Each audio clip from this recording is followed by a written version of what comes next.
In this case, we don't have the same facts or circumstances.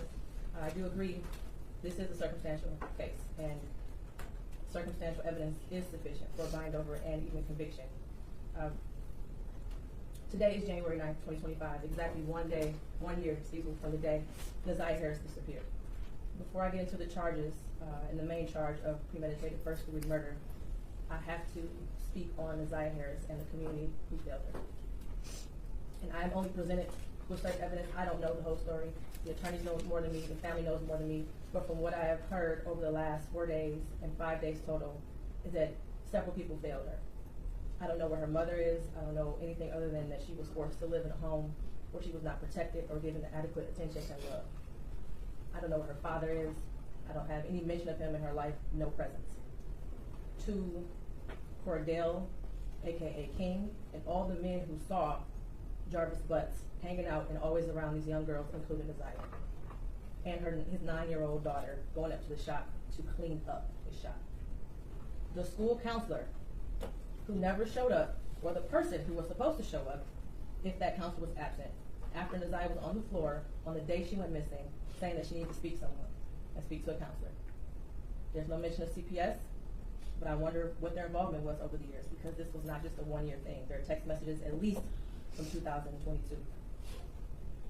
To her adoptive grandmother, Annette Harris, whose testimony, in my opinion, was very questionable. I understand why the people put her on the stand to establish Ziyah's residence in the houses on Bedford and the regular routine, to establish also that Ziyah was not a runaway child, that she was not a bad kid. I do believe she adopted Ziyah.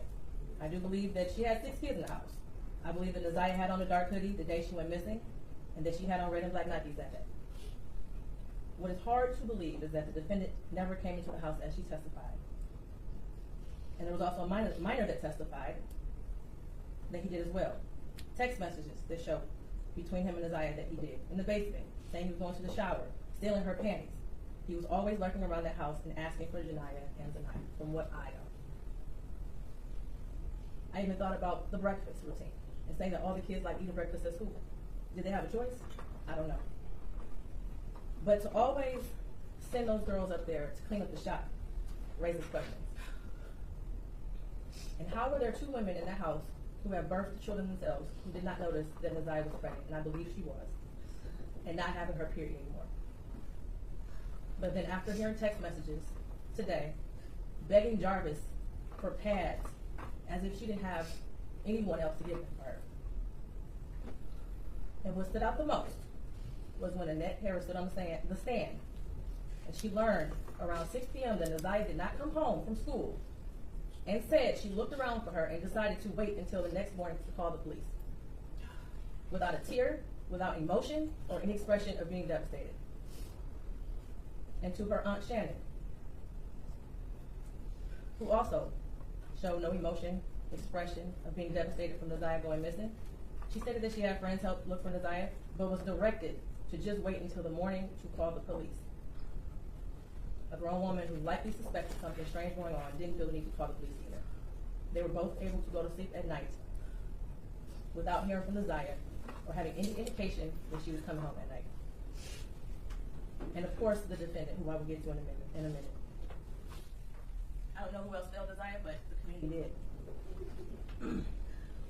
As far as the people establishing probable cause, I will focus on count 1, as it's been stated that there is no contention with counts 2 and 3. In count 3, I will amend based off of the motion and the testimony I heard that Ziyah was 12 and not 13 at the time that Jarvis Butts had sexual intercourse with her. The prosecution is correct. You do not have to have a body to establish first-degree premeditated murder. It would have been a much shorter exam had her body been found, but this is where we are. In the last 365 days, no text messages. We all heard today and yesterday that she was very active and frequently texted. No social media for a year. We heard through testimony that she was also active on social media. No phone calls, which she was also able to do according to testimony. No physical sighting of her by anyone. She never came back to school. No one has seen her. Medical records dated from July 2014 to October 2023 indicated that she had no life-threatening medical issues that would lead to a natural cause of death. The black hoodie found in the area of 7 Muhlenberg with her DNA and blood on it. The holes in the hoodie consistent with some sort of struggle, violence, or weapon being used. And we know that there were no holes in that hoodie when she wore it to school.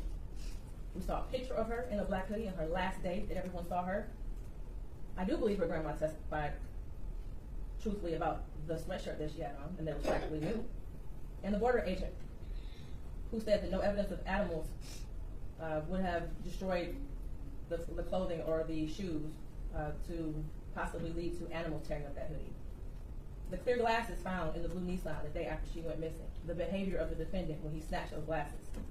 They looked exactly like the glasses she had on in her last picture, according to the witness. The shoes that her brother described as the same shoes that were found also in the area of 7 Muhlenberg near the hoodie. While this is still probable cause, the evidence all points to Jarvis Butts. His locations, him being seen with her last, the abortion searches, the abrupt silence between the two of them in text messages, and the constant lies he told throughout the entire investigation. And they were proven to be lies with text messages and other testimony. We may never know what happened, but from what I heard today and over the last 4 or 5 days, it appears he intended to perform what he thought was a do-it-yourself abortion on Ziyah and went south, and instead of seeking medical attention for her, he intentionally killed her and tried his best to cover it up. As much as I want her to be alive today, there is at least probable cause to show and believe that she's dead and that she was murdered by Jarvis Butts. Mr. Butts, stand up. You've been sitting over there for 4 days with your head down, sitting between and behind your attorneys with your mask on and taking vigorous notes. I want you to pay attention and listen to everything I have to say. I have been trying to figure out for the last 5 days, you. At one point, I thought you were cognitively impaired in the beginning of this exam. And then maybe you had the brain of a 10-year-old, and that's why you were doing such things. But as I heard more and more testimony, you're just the true definition of a pedophile. Watching you laugh and brag about all the women you have with different women and the children and the girlfriends, and making babies to groom them, and having them in your presence, and cleaning up, quote, cleaning up your shop, and the little girls around you, has landed you here today. You groomed Ziyah. You played mind games with her. We all heard that. You controlled her emotionally.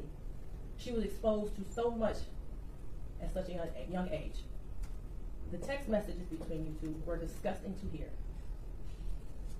And to think that she had you saved in her phone as bae for life. Ziyah deserves so much more.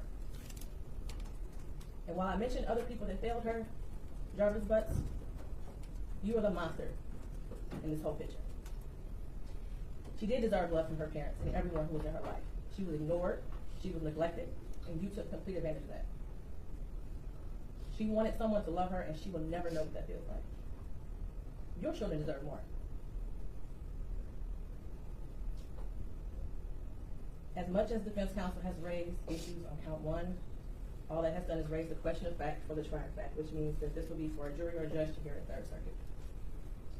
I pray for the healing of all the victims and the young girls and possibly boys who have come into contact with you. As a community, we should look at this case as a prime example of how much work we have to do when it comes to protecting our children and especially our black girls. I pray for closure and healing for all those who have been traumatized by you. And for you, Jarvis Butts, I wish you a speedy trial and that justice be delivered.